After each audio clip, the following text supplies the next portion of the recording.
Welcome back to another episode of the Strength and Speed Podcast. I'm your host, Strength and Speed owner and Mud Gear Handlebar Race Pro, Evan Perperis. No guest with me. I'm doing a solo episode today. Before we get to that, though, a quick word from this episode's sponsor. This episode is brought to you by The Feed. The Feed is an all-in-one supplement nutrition superstore focused on endurance and the sports we like here. Obstacle course racing, long-distance running, you do general fitness stuff. A lot of great stuff on there, protein powders, pre-workouts, etc. I'm going to drop a link down below. Please click through it. Helps us get it sponsors for this podcast and helps fund the podcast and all the good things that allow the podcast to keep going. So that's The Feed. They even have Hammer Nutrition, which, as you know, if you've listened to my podcast for a while, I'm a longtime fan of. Best endurance supplements on the market, I believe. But they do have some gaps in their game for like complete holistic nutrition. And two of the things I've started ordering from The Feed are one, casein protein. It's a slow digesting protein that allows you to take it before you go to bed and allows you to build muscle while you sleep. And the other one is like kind of a stronger pre-workout. Hammer Nutrition does have pre-workout products, but it's not really designed for lifting. It's more for running. So the caffeine content is really low. I think it's like 20 milligrams or something in their pre-workout. So if you want a little stronger pre-workout, you can head over to The Feed. Again, I'm going to drop that link down below. Please check it out. All right, so what's this episode about? This episode is called Faith, Fighting, and Fitness. So earlier this year, or last year, I guess, I changed the Strength and Speed website because we switched hosts, and I broke the website into three sections, fitness, fighting, and faith. So I kind of wanted to explore a little bit about each of those topics and kind of how things have changed and where things are going. So we'll start off with the fitness one. Obviously, I think all of my listeners, if not I think all my listeners are all obstacle course racing people, right? So the fitness, it's still obstacle course racing focused as my primary sport. You know, that's where I have built all my success. That's where all my books so far are focused on obstacle course racing. So obstacle course racing will still be the focus of the fitness part. For those who don't know what obstacle course racing is, very brief explanation. It's a kind of umbrella term, covers the whole sport, just like mixed martial arts covers the entire sport. And then within each of the sport, there are specific brands, right? So if we look at fighting, like UFC is a brand of mixed martial arts, and bare knuckle fighting is another brand, and One Championship, stuff like that. Just like obstacle course racing, you have Tough Mudder, Spartan, and then there's a lot of local brands. Most of the other major brands in obstacle course racing have closed, right? Rugged Maniac went out of business. Bone Frog, I'm pretty sure, is gone and not coming back. Battle Frog went out of business. Atlas Race went out of business. Superhero Scramble, just to name a few. But the small local OCR scene is still thriving. Still a lot of great brands there. KC Timber Challenge, Mythic Race, Midwest OCR, one of the new ones this year, brought to you by Race Ready Obstacles, which I unfortunately will miss, but looks like one of the best events of the year.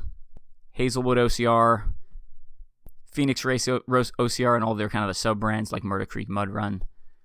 Yeah, pretty self-explanatory for those of you who know obstacle course racing. It's a fixed course. You run from point A to point B. It could be anywhere between 100 meters and 24 hours. You climb over things. You swing on monkey bars. You do man-made obstacles. You do natural obstacles. It's generally a fixed path, and whoever gets the finish line the fastest with completing all the obstacles, or in some races doing the obstacles and associated penalties if you fail, wins the race. I'm not going to dive too much deeper into that. I'm pretty sure if you're listening to this podcast, you already know what obstacle course racing is. It's the other two kind of pillars of the website that I'm going to be focusing more on. You know, when we talk obstacle course racing, I consider things like Ninja Warrior an obstacle course race, right? They've just reduced the running down to zero. I don't consider things like Barkley's marathons, you know, the 125-ish mile multi-lap event in the middle of Tennessee that requires land navigation, and there's no fixed maps. I don't consider that an obstacle course race, despite the fact that you're climbing over things and the terrain is really bad, creating a significant obstacle, and you have to land navigate. The big issue with that is, again, land navigation. When I take away a fixed course, to me that dives into the sport of either orienteering or adventure racing, so I consider those different brands. I wouldn't even consider Barkley's an ultramarathon. I consider that orienteering primarily. It is an ultra orienteering race, in my opinion. Other events like Death Race, again, I would not consider those obstacle course races, or Hurricane Heat. Things where, again, there's not a fixed course, there's not a fixed series of obstacles, you're not racing necessarily against the clock. So Ninja Warrior, yes. Spartan Rest, yes. Tough Mudder, yes. All the local brands we know, yes. Death Race, Hurricane Heat, Go Ruck series of events, Go Ruck selection, all that stuff, I would say no. I'd put those in a different series of sports, which I've talked about before, and I've got a article on way back in Mud Run Guide called Are Events Like Death Race Obstacle Course Races? And I say no. I would put it in the category of assessment and selection events, so what I call ACE. Still get a lot of crossover between both of those sports, and there's even crossover on the adventure racing side. If everyone remembers when Eco Challenge restarted for that 1 year, and it was on TV. Or was that Primal Quest? Eco Challenge, I'm pretty sure. Anyway, athletes like Araya Colbel and Ryan Atkins, Lindsey Webster, and stuff crossed over into adventure racing, right? Because they're just freaks of fitness, and they are capable of performing at a high level in whatever sport they choose to compete in. But those are adventure races, not obstacle course races. Going forward, again, we'll still be focusing on obstacle course racing. That's where I built the brand on. Strength and Speed actually started as primarily just like a generic fitness brand, focusing mostly on bodybuilding and endurance running. But within about a year, I found obstacle course racing, and the brand shifted pretty early. So it's primarily obstacle course racing focused, and will continue to be that for the foreseeable future. I am approaching Podium 100, which is I'm going to say an embarrassing amount of podiums. It's so many that when I tell people, again, I'm like, this is kind of embarrassing. Like, I should have been doing something else with my life, time and effort and energy. But it is a major milestone for me, so I should hit that by the end of May, 100 plus podiums there. And at that point, I will not retire, but I will go into, I'm going to call it semi-retirement. So I'm going to stop traveling to like the major races. Major for me was basically toughest and world's toughest. I'm going to start basically only doing stuff within like kind of a 4-hour driving ring of wherever I'm located. So whether that be Kansas City for the next couple months or Boston for the 4 years after that, that's my plan moving forward. So you'll still see me, maybe not in the same format and frequency as before, but I'll still be around. Still planning on going to World's Toughest Mudder as of now. I'll probably go as media though, not as an athlete. Small chance I could be convinced to do a team relay, but definitely not doing individual. Just for the last, let's say, 2 years, I kept doing endurance races and like not really enjoying myself, but I just kind of pushed through it and was like, it was a fluke, as a one-off. And after doing that for about 2 years, I'm like, maybe I don't enjoy this as much as I used to. So just different priorities, different focuses, and I can feel my fitness slipping away from where it used to be. I think fitness is a bell-shaped curve. I think I am at the top side of the back end of the top side of the bell-shaped curve, and not really interested in sliding down all the way to the bottom. All right, so that's the fitness part. Let's jump into the fighting part. So if anyone hasn't explored the website, teamstrengthspeed.com, please check it out. There's now a fighting subsection. One of the big things within the fighting subsection, there's another podcast lesson there. So obviously we have the Strength and Speed podcast, but there's another podcast called Tiga Tactics Podcast. I've had the founders of Tiga Tactics on the podcast once each before, Dr. Conrad Bowie and Patrick Vuong. I really like their brand. I think it's really it's simple, it's effective. Anyone can learn it. They have online courses, so you can learn it from the comfort of your own home. I highly encourage everyone to take it, even experienced martial artists. I think as people who do martial arts a lot, sometimes have so much information they don't know what to teach people, and they don't know what's like really useful for street stuff and real life violent encounters. Anyway, we started a podcast with them, just like Strength and Speed. It comes out twice a month. Tiga Tactics Podcast. There's links over on the fighting section of our website, also on all major podcast platforms. So please go check that out. We talk it's not like we just list like here's how to do a spinning back kick. Here's how to do a hook kick. We don't. It's focused mostly on the mindset, because as we know from endurance sports, fighting is very similar, where there's a large mindset component. Obviously, your skill set component is important, but its mindset is so important, and it's often undervalued. People get attacked on the streets, and there are times when they successfully defend themselves with absolutely no training, no martial arts background. And the question is, how do they do it? And the answer is mindset. All right, so we see mindset at play in real world attacks. For those of you who do endurance sports, obstacle course racing, you probably know already the importance of mindset. Going into a training run, having a stronger mindset, or going into a race and having a strong mindset, you'll find you can perform better on race day and even get through obstacles. A lot of times if I feel like if I try to convince myself that I can absolutely get through an obstacle I'm stuck at, And a lot of times I'll use the observer effect, so I'll have someone videotape me. So it's a forcing function because I know we're gonna have video proof of whatever happens. It makes my mindset stronger, which makes my skill set stronger, which increases my probability for success. So that's one of the things in the fighting subsection. There's also some other kind of shout outs to some of the athletes we have who currently do obstacle course racing or have done obstacle course racing, kind of have switched over or have a martial arts background and switched over. So you'll see some of their pictures on there and some of their qualifications and what they've done. Also working on 3 books. So the first 2 are about 90+% done. And the third one is I have a couple pages. The first one will be out this summer. It is the Tiga Tactics Essentially Runner's Guide to Self-Defense. That's not the actual name of the book. It will likely be something called Run If You Can, Destroy If You Must, or may just be Run If You Can. Still haven't figured out the exact title yet. But essentially it's blending my 2 worlds of fitness and fighting. So taking a lot of the lessons learned, primarily from the Tiga Tactics brand, as well as some other resources I've read and picked up, and sharing that knowledge with runners who sometimes, due to work, have to run at night, or sometimes, if you're more of an endurance guy. I know myself, I often have trouble finding training partners because most people don't want to run 8+ miles, and most of my training runs are in the 8 or higher mile range. And they're whenever I can fit them in. I've got a family, so I don't have time to necessarily wait for other people to be ready. I squeeze them in when I can. So I'm excited about that book. Again, that'll come out this summer. You'll also see a separate logo, not the Strength and Speed Barbell Wings, on the fighting subsection.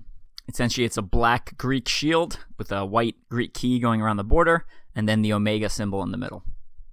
That logo is my symbol that's like my self-defense, self-protection brand logo, so I call it Pammachon. Pammachon is essentially the old word for combatives in ancient Greece. Right, so like 300, more than that, BC, right, 300 plus BC, the Greeks had combat sports. They had pankration, which essentially is modern MMA, very similar to that. That's the closest equivalent. They had boxing, and they had wrestling. For the military, they also had something called haplomachia. So haplomachia essentially is weapons combat. And then Pammachon was essentially a combination of pankration, so fighting, grappling, joint manipulation / choking, and haplomachia, which essentially was weapons work, and that kind of combines into Pammachon, or the modern term for it would be combatives.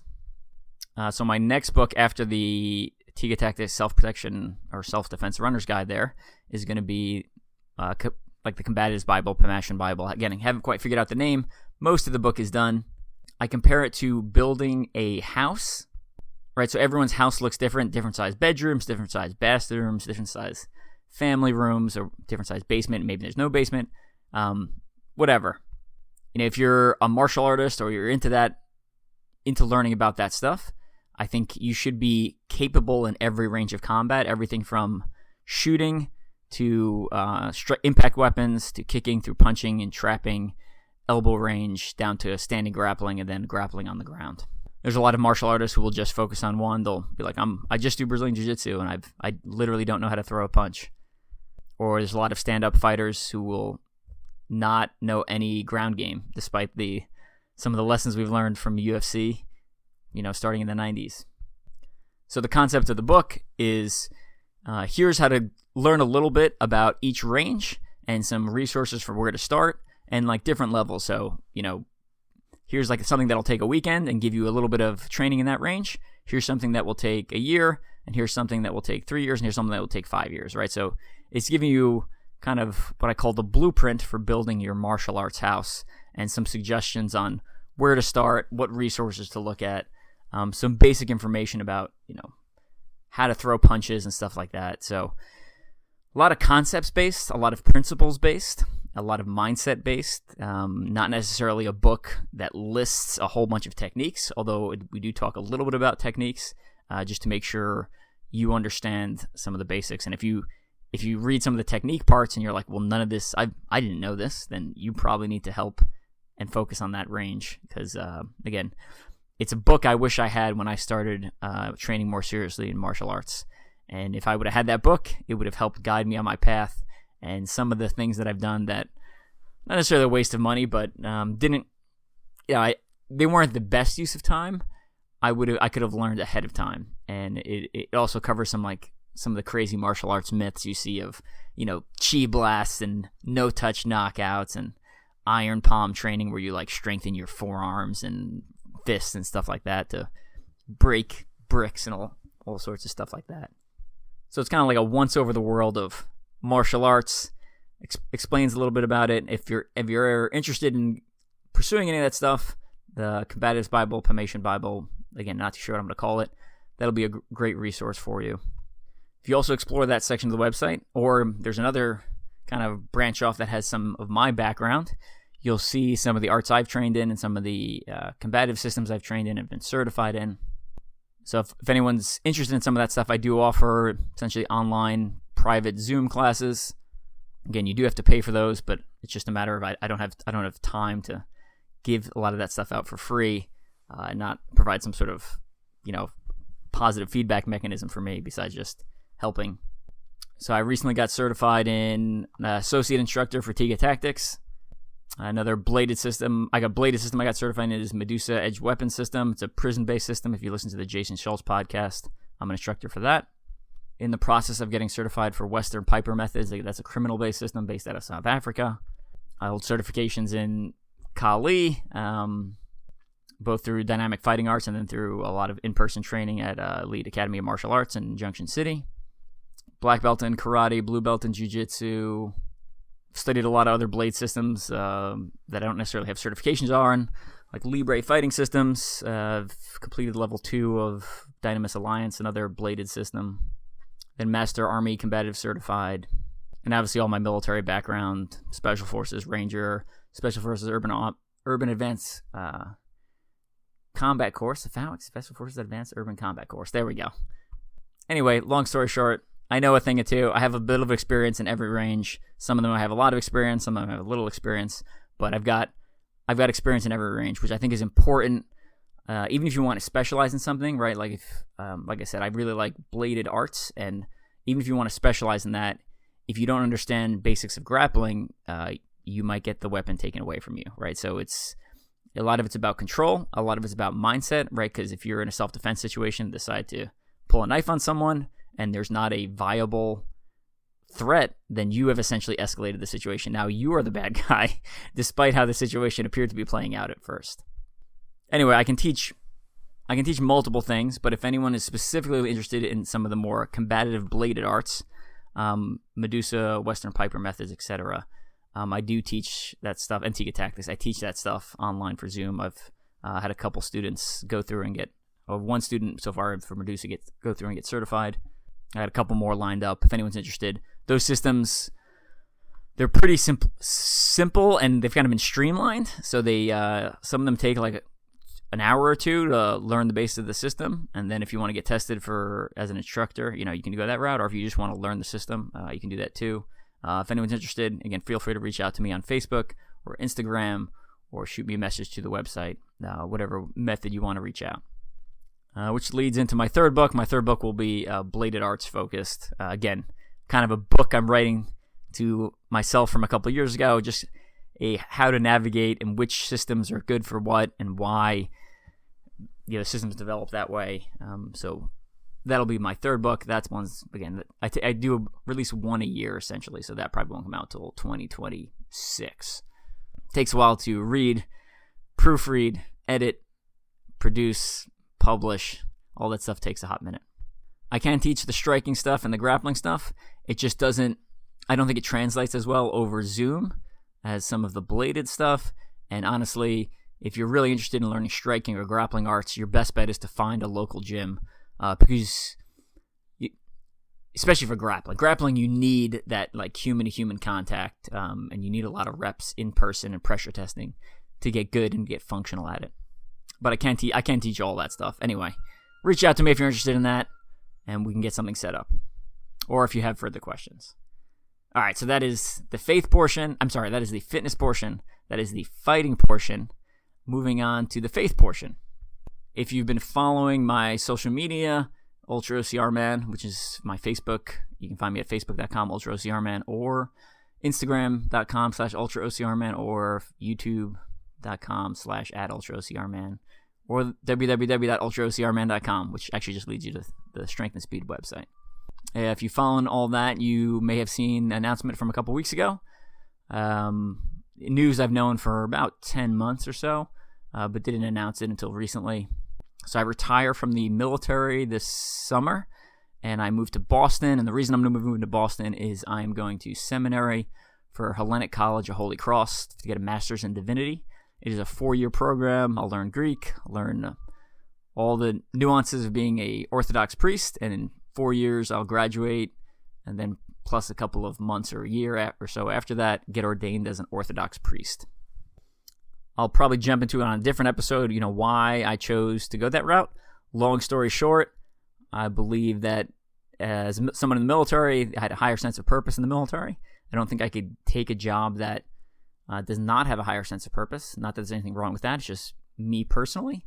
And this is the route I choosing, whatever you want to say, that I think can help people and scratch that itch. And I think the way my parents have raised me, the way my life has played out, as a retired member of the military, I'll have a steady financial paycheck. All that stuff sets me up well, where I can do something that I love, that I think is important, and I think that can help others and be fulfilling.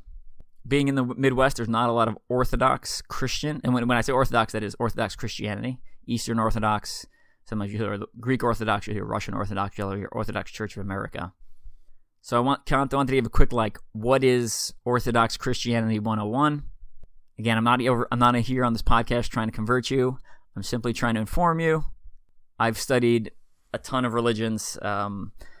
When I was in my time in Iraq, I spent a lot of time studying Islam. Again, not because I wanted to convert to Islam or be a Muslim. I just wanted to understand the culture and why they believed what they believed and some of the differences. All right, so here's a quick rundown of what is Orthodox Christianity. All right, so let's jump back in time. This is going to be a quick and dirty history lesson. We jump back in time.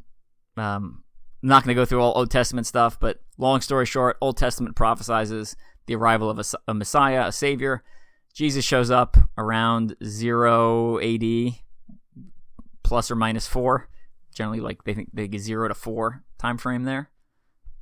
Lives his life, does miracles, 12 apostles, gets crucified, rises from the dead, meets with the 12 apostles. There's Pentecost, imbues them with the Holy Spirit, and they start preaching the word, and from there, the church forms. And when I say the church, I mean the early followers of Christ. So for the first, couple decades following Christ's resurrection and ascension into heaven, there's not much written down, right? It's because Christ, when he left, he's like, I'm coming back soon. And they're like, well, guess don't need to write anything down. Long story later, towards the end of the first century, parts of the Bible start being written in sections by different people. Those sections are eventually transcribed and copied. Kind of final canon of the Bible established a couple hundred years later, basically in the 300s. Over that 300-year period, a bunch of the early leaders and followers of the church are frequently brutally murdered and persecuted for their beliefs. Constantine legalizes Christianity, or essentially allows Christians to move on without being persecuted, and from there, the Christianity starts to spread much wider.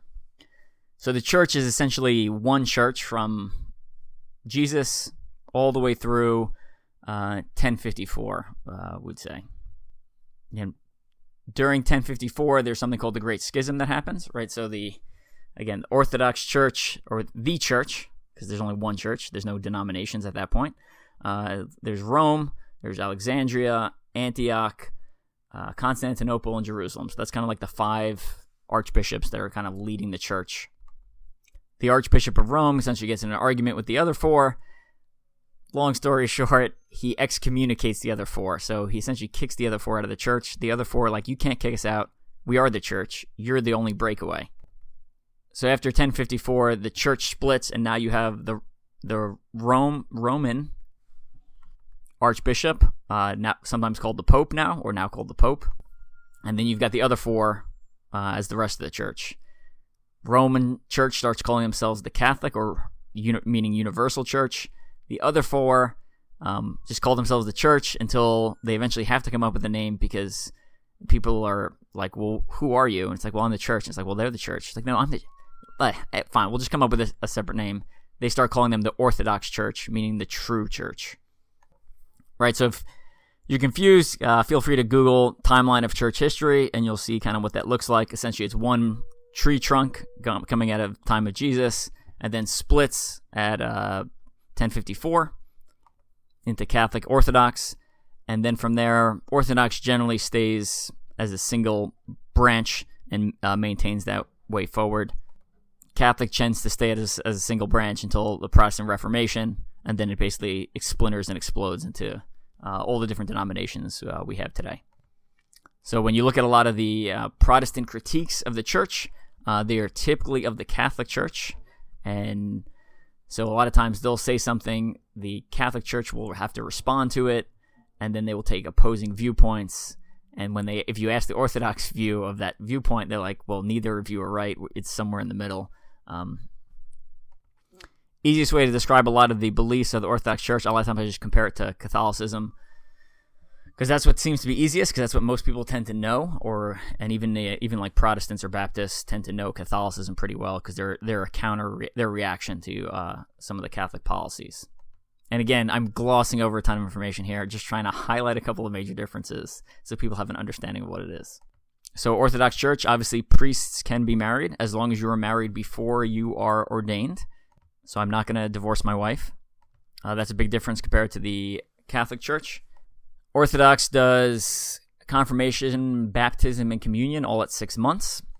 Belief there is because I don't hold food back from my child because it's necessary for their growth. The same concept is I don't hold spiritual food, spiritual nourishment back from my child. So that's why we do it early at 6 months. We don't wait for the age of reason where you decide that you want to be a follower. Essentially, as a parent, as an adult, I decide for you. And then as you grow up, you have to maintain that relationship. Don't believe in once saved, always saved. Right, so your relationship with God, with Jesus, is part of a ongoing relationship. So it's a constant communication type thing. I don't just say it once and that's it. So easiest way to compare that to is marriage. You get married and you are married, but then if you start misbehaving, cheating on your spouse, etc., start behaving badly, that marriage falls apart. Right. So just like your relationship with God, it's a back and forth relationship. If you go into an Orthodox church, you'll see a lot of pictures of other saints. So you'll see Jesus, obviously. You'll see the Virgin Mary, sometimes called the Theotokos, the God-bearer. But you'll also see a lot of other pictures of Christians. And we're not worshiping the other Christians. I'm not worshiping the Virgin Mary. They call it venerating. I am paying my respects to them. Without the early church Christians who sacrificed usually pretty violently, being boiled, ripped apart by lions, put on spiked wheels and tortured, being thrown into lye pits to dissolve their skin, all sorts of crazy stuff. Without their sacrifices, the church would not exist. So we pay respects to them. We have pictures of them. We believe they're alive in Christ, so their pictures are up on the wall. You'll see Orthodox Christians when they walk into a church, a lot of times they'll kiss those pictures. Again, I'm not worshiping the piece of wood that the painting is drawn on, simply paying respects. It's just as if you had a picture of a loved one, grandparent or a parent that might have passed away, and you might hug the picture, you might kiss the picture. You'll still keep pictures of that up on the wall. Same concept, except these people were early Christians who I've never physically met in person, but we still pay respects to them. We still show our appreciation for them.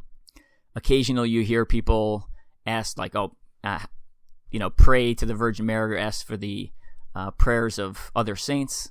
Again, I'm not, you're still praying to God, still praying to Jesus, but it's called intercessory prayer.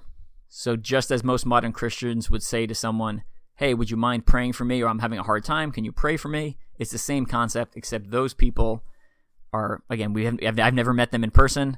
They died hundreds, sometimes thousands of years ago. I'm asking for their prayers just as I would ask for one of my friends to pray for me if I'm having a hard time. The church is liturgical, so there's a set series of things you say and things you do throughout the service. It is the same worldwide. So whether I'm in a church in Greece or I'm in a church in America, The passages that are being read, the format of the church, the organization of how things are going is exactly the same. And all these rules and the divine liturgy we use is the divine liturgy of St. John Chrysostom. It's from like 500 AD, right? So that hasn't changed in 1,500 years. The only part that will vary from church to church is the sermon. So for the priests, anywhere between typically 3 to 20 minutes, usually closer to around 10. In the service, I'm going to use the term freestyle. We'll talk about typically whatever the Bible passage read that day and kind of share some of his thoughts and how it applies to modern day life, or him personally or you personally, and kind of shares that message. But the rest of it's very scripted. You read passages from the Bible.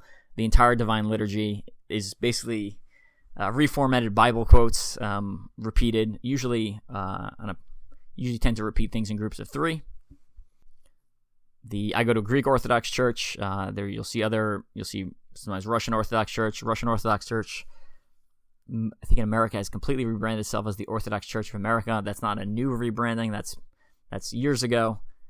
But as the church spread from Jerusalem out, when they went into other countries, they adopted some of the language and customs of those countries.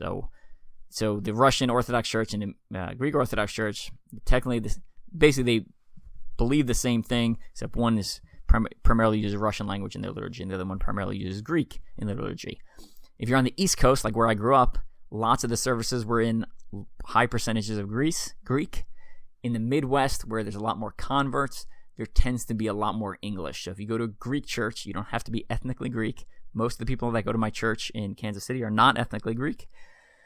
When you go to that church, it will primarily be in English. There'll be a couple of phrases that are in Greek, and usually those phrases are repeated, so you kind of get used to them, and you pick it up pretty quickly as far as what those phrases mean and what they and how to say them. There's no statues in a Greek church. Generally belief that it is too easy to fall into idolatry due to statues. And all this stuff typically has a Bible verse that's linked to why we believe that way.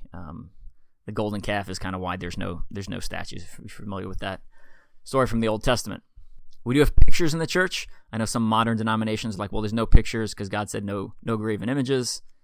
He also said no graven images, and then like a couple pages later, he's like, now build the Ark of the Covenant, which has graven images on it, right? So the reason that has changed since the arrival of Jesus is Jesus showed up in person, so we know what he looks like. And since we know what he looks like, it's now okay to reproduce images of him in the church.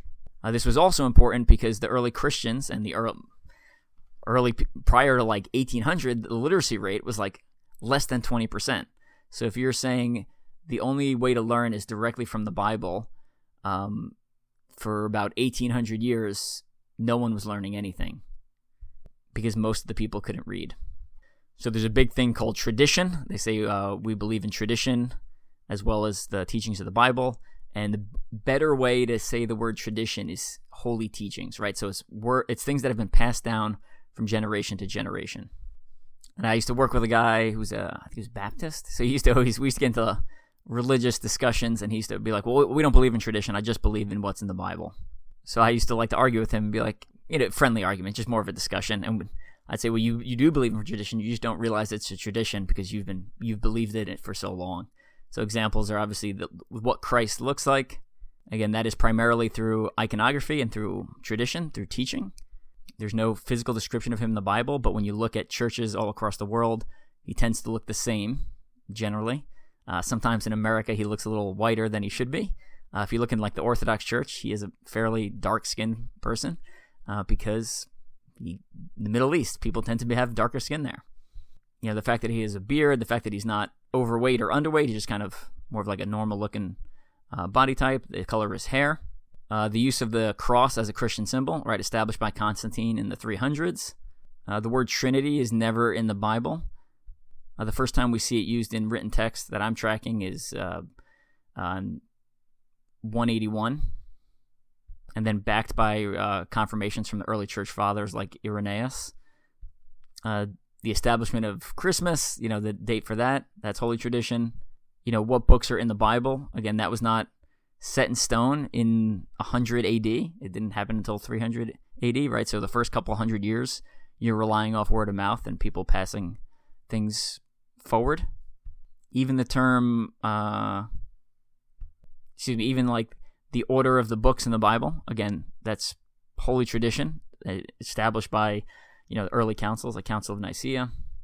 I could go on. That's just kind of a quick overview. Don't want to drag this on too long. I will bring on Father Dino. He was the guy that does the intro and outro music for the podcast.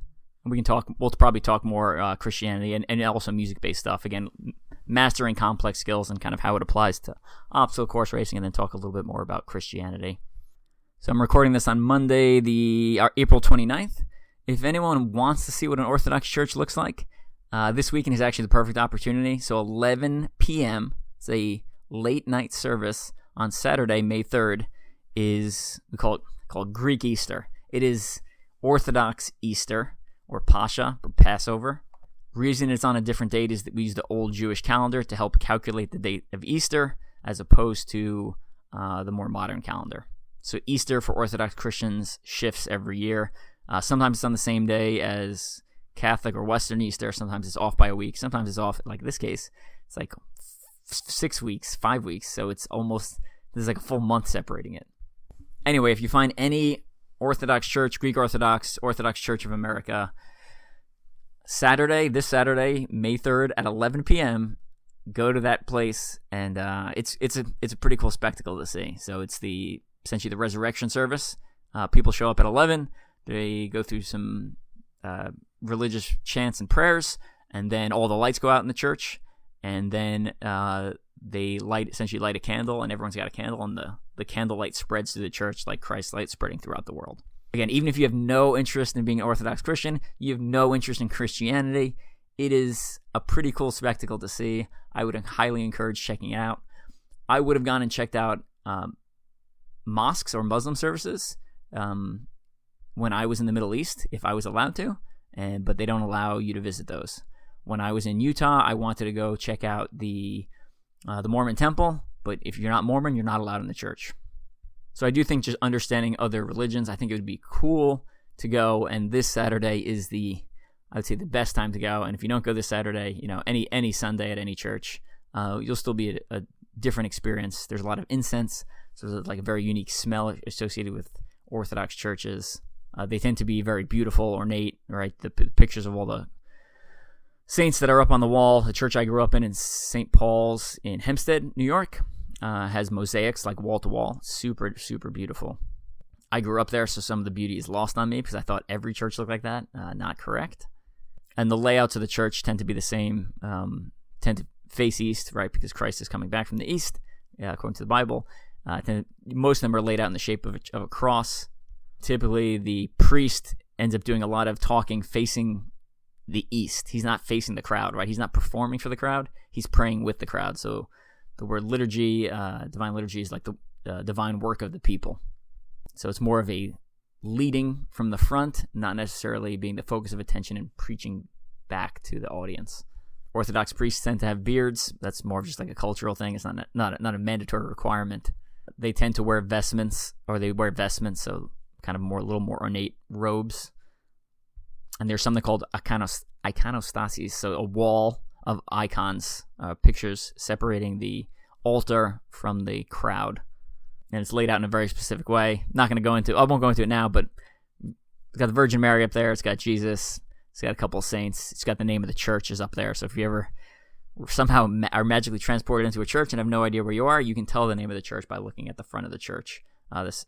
Typically the second icon over on your left. I think that covers most of the high points. If anyone has any questions, again, more than welcome to reach out. I don't take offense to it. If you want to discuss things, I'm more than okay discussing things. I think Orthodox Christianity is the correct religion. That being said, long story short, a couple years ago I started like doing a lot of research, being like, well, what are the chances I was born in the correct religion? And I was like, it's probably pretty low. Let me start looking into this. Studied it for a little bit, and then I was like, wait, let me back up. Let me figure out if I believe there's a sentient God. So I backed up. Is there a God? Came to the conclusion that yes. If anyone, a good book to read if you're kind of grappling with that question is The Case for a Creator by Lee Strobel. Good book. Don't agree with everything in there, but I do think it's a really strong start. Good place to start. And then I was like, well, let me think if Christianity is the correct religion. So again, Lee Strobel's got a book, The Case for Christ. Also a very good book. Do agree with the overwhelming majority of the information in there. I think that's a really good book, really good place to start. It's also an audiobook if anyone wants to check it out on Audible. I also explored some other religions, right? I looked at Islam, looked at Judaism, looked at Buddhism. My logic being that I do believe there's a God, and I do believe he imparted a religion onto the people, it's probably one of the major religions, right? So I didn't go beyond like the top 5, 6 religions, because if there's a sentient God, I believe that he would have made himself known. And a lot of people are like, well, why doesn't God just appear in the sky and talk to us, and then everyone would believe? So he did do that. He showed up on earth as Christ 2,000 years ago and performed miracles for several years and transmitted the knowledge down for 2,000 years without change, right? We look at today's politicians, and they can't make it a term. They can't make it a couple months without saying something that's contradictory and without saying something that doesn't. When you look back a decade or two, like if we look back at any of the presidents we've had, if you look at some of their early policies as politicians and some of the things they said, you're like, I can't believe this dude said this stuff. He'd be canceled today. He wouldn't make it. And the information that Christ passed to his apostles has held true for 2,000 plus years, which I think says something significant. And the number of parallels between the number of links between the Old Testament and New Testament, I think backs up the prophecies as far as things coming true in the future. The number of copies of the Bible and the number of historical facts that have been proven true by the Bible, even basic stuff like the book of Genesis and the for a while people did not necessarily believe that. People thought the universe always existed, but now we think the Big Bang happened and the universe started from a single point, which essentially mirrors the start of it in the book of Genesis. I feel like a lot of people get hung up with like the 7 days. Well, it says the earth was created in 7 days. Yeah, later in the Bible it also says a day in the life of God is like 1,000 years.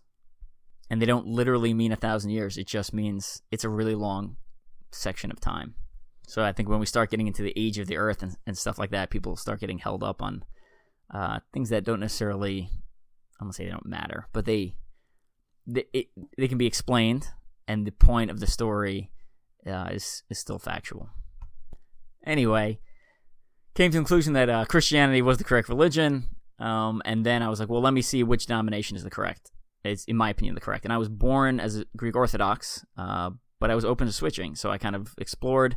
And especially during COVID, I started in the first century and started reading all the early church fathers and what they were saying and the arguments they were having. The book on heresies, where he talks about breakaway branches of Christianity in the early days.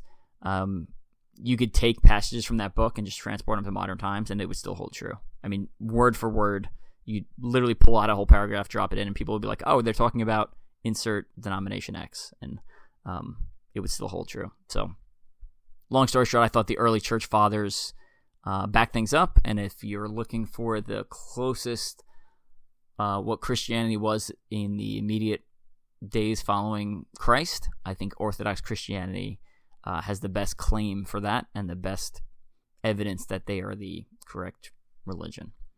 I think one of the things that personally I've seen that separates me from other people is if you show me a better religion with better facts and evidence backing it up, I'm okay switching. I have no problem with that. I believe Orthodox Christianity is correct because I believe it's true and I believe it's factual, and I think there's a lot of evidence backing up their claims. Agree, disagree with me, either way, that's okay. But that's kind of the conclusion I came to from the... I did a lot of my research, like I said, during COVID. It was several months where I had nothing but time, and I was, because I have my job in the Army, I was still getting a paycheck, so I read books from the first 100 years, second 100 years, third 103, basically the first 6 centuries. After 1054, after the church splits in the Great Schism, I tend not to read as much because I feel like there's a chance I'm only getting a fraction of the truth, right? Like even if orthodoxy, right, is still the correct trunk of the tree, Now we've got break-off factions saying other things. So I try not to read anything after 1054. Everything I try to read is before 1054 for that reason. Because I want what the church said when it was completely unified. Anyway, it gave me a pretty good understanding. I'm what they call a cradle Orthodox, as in I was born into the religion. But I think I have the better understanding of a convert because I feel like cradle Orthodox tend to just, well, I just believe this because my dad and mom told me to believe it, and that's where we are. Versus most converts tend to have justification and reasons and logic for believing things. And even with all the logic and all the evidence, at some point, I compare it to like building a bridge over a large jump. At some point, the bridge ends, and you have to take that final step, that final leap of faith. And I think Orthodox Christianity has a bridge that extends almost all the way to the end, and the leap of faith at the very end is very small to me. It's just like I'm literally stepping forward and landing on the other side. That is Orthodox Christianity in a nutshell. A very quick once over the world. I do have some books planned for like 2026, 7, and beyond that we'll eventually get into. Obviously, as I switch to seminary, some of my like personal social media stuff might switch to more Christian-based stuff. Again, you're getting just a cross-section of who I am, minus my family stuff. I tend not to put that stuff on available for public consumption. But I'll still plan on racing, locally in the Boston Northeast area for a couple of years. And then once I get ordained, and that'll be 2028, 29-ish. At that point, I'll pull back completely and I'll stop, kind of disappear from the sport. And since I was just talking about fighting right before Christianity, I think one of the common questions is like, how can you be interested in fighting, and especially blade work, which is like, when you really dive into it, is messy and violent. And if you ever watch live videos, or not live videos, or CCTV videos, it is very disturbing for a lot of people. I think the ability to do violence and the ability to protect others does not necessarily have a desire to do violent things to other people. I think it allows me to be kinder, right? Because now I'm being kind from a position of strength. If anyone wants to hear more about that, check out the Tika Tactics podcast called Kind by Choice. And the ability to protect myself, protect my family, protect eventually a congregation, protect my loved ones. I think that is important. And turning the other cheek and letting the ego take a hit, that's almost always the best solution in any sort of confrontation, especially social aggression situations. But there is a time where not defending others is the wrong answer. Like, I don't think anyone who, back when World War II, when the Allied forces freed the concentration camps and had to do bad things to like shoot Nazis to free the Holocaust survivors. I don't think anyone's like, well, they were doing bad things. They were definitely doing the greater good. And when we look back at church history again, a lot of the early, not a lot, some of the early saints were warrior saints, right? St. Demetrius, St. George. These were Roman officers who then transitioned into holy professions and preaching the word of Christ. And even if you don't believe Christianity is true, I think you benefit a lot from other people believing it's true. The kindness you get from people who are truly following the name. I know a lot of times we look at Christians and sometimes like they're the most obnoxious people, but they hopefully are working on themselves. And I'm far from perfect. I'm obviously working on myself as well. And in some aspects, this obviously forces my hand because now I have to be even better behaved than I've ever been. And I do think martial arts and learning a new skill, mastering a complex skill, gives you discipline, and that discipline can apply to other aspects of your life, such as walking away from fights, being a nicer person, doing what's right, all that kind of, I think they all feed into each other. I think discipline, whether it be for martial arts, for obstacle course racing, for fitness, you can apply it to faith and then into daily life, which makes kind of everyone nicer. I also kind of grappled with the question, before I made this decision, I was like, well, what if I go 30 years, right? I spend 4 years in seminary, go be a priest for 20, 30 years, and 30 years I decide that new evidence comes out, whatever that may be, or I find new evidence, and I'm like, well, Orthodox Christianity is not the correct place.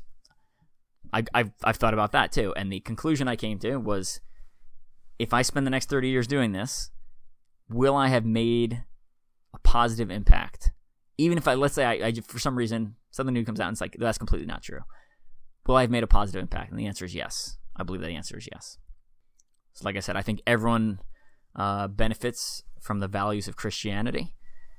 And this is my way of helping and giving back. And I look at some of the stuff my family has done, my extended family has done, and I think it's a worthy path to go on that continues to help people, promotes the truth, and makes the world a better place. Okay, I think that's it. I've run this 50 minutes. I always surprised how long I talk for when I do these things. But that's a quick rundown of fitness, faith, or fitness, fighting, and faith. Again, please check out the Team Strength Speed website, teamstrengthspeed.com. All the books are up on there. Watch out for the new Tiga Tactics, Run If You Can, Destroy If You Must book about runner self-protection coming out. Got links to train with Tiga Tactics. Got links for the Tiga Tactics podcast, especially the Kind by Choice episode down below. Links for all our supporting sponsors, The Feed, Yoked, Mud Gear. Going to drop all those down below along with coupon codes if you want to save some money. If anyone has any questions on fighting or Orthodox Christianity, I try to respond to all the messages. If I don't respond typically in 24 hours, your messages have probably ended up in my spam folder, or I forgot about it. So feel free to hit me up again. If anyone has any questions, wants to train with me on any of the martial arts type stuff or Christianity, like I said, hit me up. And then this Saturday, May 3rd, or is it the 4th? Whatever day it is, this Saturday, May 4th. There we go. Again, if you ever wanted to check out what Orthodox Christianity is like in a service, find any Orthodox church, 11 p.m. That's Saturday night, and head to the church. You'll probably have to buy a candle. It'll be like $2 to $5 when you walk in, and then you get to see the spreading of the light, which is just a really cool experience. The whole church goes pitch black. They shut off all the lights, and the priest emerges from behind the altar with a lit candle, and then it spreads throughout the church, and then you sing Christ is risen. A lot of times the whole congregation will go outside and they ring this giant bell, and the whole neighborhood's like, what is going on? And you do the sign of the cross with the lights. And this is pulled from, if we look at the Church of the Resurrection, right where Jesus was crucified and where his tomb was, it's in Jerusalem. It's generally accepted that it's factually the correct place. If you look at the branch of Christianity that has control over that site, it is Orthodox Christianity. So on Saturday night in Jerusalem, they will enter Christ's tomb, and he will come out with a lit candle. He'll enter with an unlit candle, come out with a lit candle, and it spreads throughout the church. So the Church of Resurrection in Jerusalem. Pretty cool. You can find videos of that online, but if you want to experience a kind of like a mini version of it, just find an Orthodox church in your area and stop by and visit. All right, that's it for now. Thank you for letting me run my mouth. We'll get back to some normal guests for the next episode, and we'll start deep diving into some more obstacle course racing stuff. I just did Murder Creek Mud Run. I just did Hazelwood OCR The Mosh, and I'm about to do KC Timber Challenge. So I'm going to talk about those 3 events on an upcoming episode. And then we've got some more guests coming on.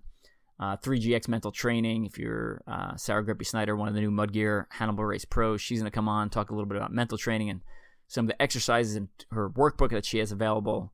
I'm going to bring on some of the other Mud Gear Hannibal Race pros. If you're going to be at Toughest Mudder East in Philly, I will be there. That should be Podium 100. So that'll be a big event for me, and kind of mark the start of my semi-retirement. I also have some giveaway stuff there. I think I got some hats and some books and some other stuff I'm going to bring. So we'll see how much my luggage weighs, how much I can carry there. But a bunch of stuff I'm just trying to get rid of. I don't need anything from you. Just swing by, say congratulations, ask if I've got something for you, and you can see what kind of stuff I got in my goodie bag that you can completely have for free. Don't need anything from you. Just enjoy the celebration, and we will see you out on the race course. Catch everyone later.